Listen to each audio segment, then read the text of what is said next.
to'pni kutadi. Deyarli o'yin uslubi bir-biriga o'xshab ketishi mumkin. Hozir Bunyodkorda yaxshi imkoniyat, Temurxo'ja zarba gol.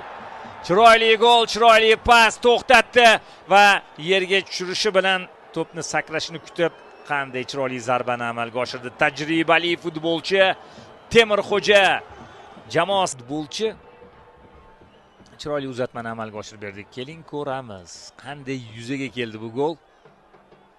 Bu 77-raqamdagi Muzaffar Olimjonov ko'rdi sherigi qayerda turganligini. Hujumni esa To'raqulov boshlab berdi. Ofsayd yo'q. Mana o'sha uzatma ko'kragi bilan to'xtatdi, tushirdi va chiroyli zarba. Himoyachilar kech qolishdi. Birdaniga baravariga borishmadi, imkoniyat berishdi. Temurxo'ja esa albatta foydalandi. Ko'kragi bilan to'pni to'xtatib, endi boshqa variant yo'q edi-da, biroz kutganda gol ura olmas edi Temurxo'ja. Hammasini vaqtida